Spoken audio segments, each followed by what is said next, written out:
नमस्कार मित्रांनो, आर्बिटेक मराठीमध्ये तुमचं पुन्हा एकदा स्वागत आहे.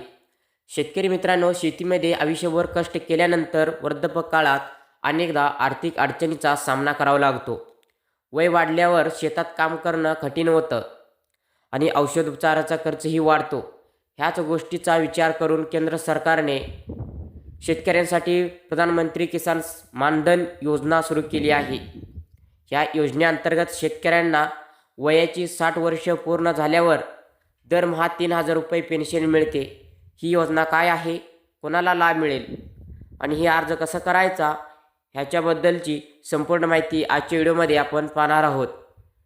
त्यामुळे व्हिडिओ शेवटपर्यंत नक्की पहा. शेतकरी मित्रांनो, मी राजू बेंद्रे, तुम्ही पाहतात आर्बिटेक मराठी यूट्यूब चॅनलवरती नवीन आला असाल तर आत्ताच आर्बिटेक मराठी यूट्यूब चॅनलला सबस्क्राईब करून बाजूचं बेल आयकॉन नक्की ऑन करून ठेवा, कारण अशा महत्त्वाचे व्हिडिओ डेली आपल्या चॅनलवरती सर्वात आधी तुम्हाला पाहायला मिळतील. शेतकरी मित्रांनो, इतर शेतकरी मित्रांसुद्धा हा व्हिडिओ शेअर करायला विसरू नका. आणि चला आपण प्रधानमंत्री किसान मानधन योजना काय आहे, अर्ज कसा करायचा, कोण पात्र आहेत, कोणाला लाभ मिळणार, जाणून घेऊया. व्हिडिओ सुरू करूया.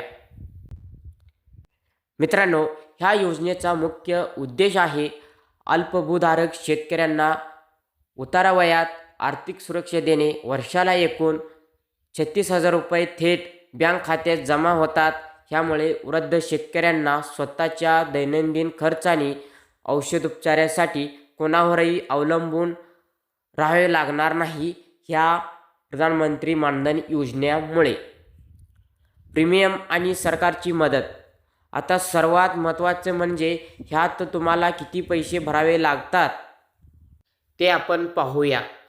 ह्या योजनेत तुम्हाला तुमच्या वयानुसार दरमहा 55 रुपयेपासून ते 200 रुपयेपर्यंत प्रति प्रीमियम भरावा लागतो. विशेष बाब म्हणजे जेवढी रक्कम तुम्ही भरता तेवढीच रक्कम केंद्र सरकारसुद्धा तुमच्या खात्यात जमा करते. उदाहरणार्थ, जर तुम्ही 55 रुपये भरले तर सरकार 55 रुपये भरेल, म्हणजे तुमच्या नावावर एकूण 110 रुपये जमा होतील. वयानुसार हप्ता. जर तुमचं वय 18 वर्ष असेल तर फक्त 55 रुपये महिना तुम्हाला भरायचा आहे प्रधानमंत्री मानधन योजनेमध्ये. आता जर तुमचं वय 40 वर्ष असेल तर 200 रुपये प्रति महिना तुम्हाला भरायचं आहे. कमी वयात नोंदणी केली तर हप्ता कमी बसतो, हे लक्षात घ्या. म्हणजे 18 वर्षापासूनच तुम्ही जर ह्या योजनेमध्ये पैसे दरमहा भरायला गुंतवायला सुरू केलं तर तुम्हाला 60 वर्ष झाल्यानंतर हे पेन्शन चालू होणार आहे आणि हप्तासुद्धा कमी रुपयाचा बसणार आहे. आता आपण शेतकऱ्यांनो पात्रता आणि निकष पाहणार आहोत. ह्या योजनेसाठी कोण पात्र आहे? पहिलं, ज्या शेतकऱ्याकडे 2 हेक्टर म्हणजेच 5 एकर किंवा त्यापेक्षा कमी जमीन असेल. दुसरं, वय 18 ते 40 वर्षाच्या दरम्यान असावे. जर तुम्हाला आधीच EPFO किंवा NPS सारख्या सरकारी पेन्शन योजनेचा लाभ मिळत असेल तर तुम्ही ह्यात पात्र नाही.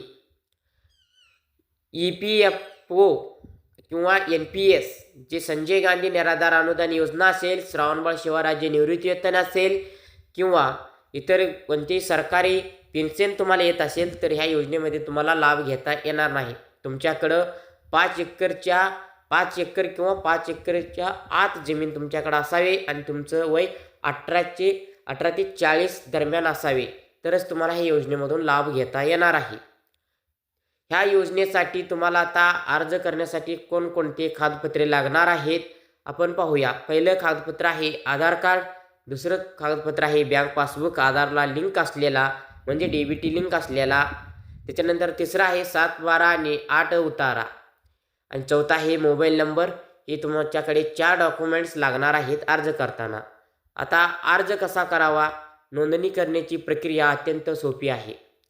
म्हणजे तुम्ही तुमच्या जवळच्या CSC केंद्रात, कॉमन सर्व्हिस सेंटर किंवा माहिती सेवा केंद्रात जाऊन नोंदणी करू शकता किंवा तुम्ही स्वतः तुमच्या मानधन.in ह्या पोर्टलवर जाऊन करू शकता. म्हणजे तुम्हाला जर सर्व माहिती जमत असेल मोबाईलद्वारे, मानधन.in ही वेबसाईट आहे, या वेबसाईटवरून सुद्धा तुम्ही ह्या योजनेसाठी अर्ज करू शकता. जर तुम्हाला अर्ज करता येत नसेल तर CSC सेंटर किंवा माहिती सेवा केंद्रात जाऊन तुम्ही अर्ज करू शकता ह्या प्रधानमंत्री मानधन योजनेसाठी. तर एक महत्त्वाची टीप, जी शेतकरी PM किसान योजनेचा लाभ घेत आहेत त्यांना एक विशेष सोय आहे. ते त्यांच्या हप्ता थेट किसानच्या 2,000 रुपयेचा हप्त्यातून कापून घेऊ शकतात. म्हणजे तुम्हाला वेगळे पैसे भरण्याची गरज पडणार नाही. तर ह्यामध्ये सांगितलेलं आहे की PM किसान योजनेचं अर्ज करतानाच ह्या योजनेसाठी तुम्हाला एक ऑप्शन विचारत आहे. तुम्हाला 60 वर्षानंतर पेन्शन पाहिजे असेल तर आता इथं टिक करा आणि दर हप्ता तुम्हाला इथं पैसे कट होणार आहेत ऑटोमॅटिक. जे 2,000 रुपये येतात त्यातूनच तुम्हाला कट होतात. 60 वर्षापर्यंत कट होतात. 60 वर्ष पूर्ण झाल्यानंतर प्रति महिना 3,000 रुपये तुमच्या खात्यात मिळतात. असे हा प्रधानमंत्री मानधन योजनेचं नियम आहे. तर शेतकरी मित्रांनो, आपल्या भविष्यासाठी एक अत्यंत सुरक्षित आणि फायदेशीर योजना आहे. तुम्ही स्वतः किंवा तुमच्या घरातील तरुण शेतकऱ्यांची नोंदणी आजच करून घ्या. हा व्हिडिओ जास्तीत जास्त शेतकरी बांधवांपर्यंत शेअर करा. माहिती आवडली असेल तर लाईक करा आणि अशाच महत्त्वाच्या सरकारी योजनांसाठी आपल्या आर्बिटेक मराठीला नक्की सबस्क्राईब करा. धन्यवाद. जय महाराष्ट्र.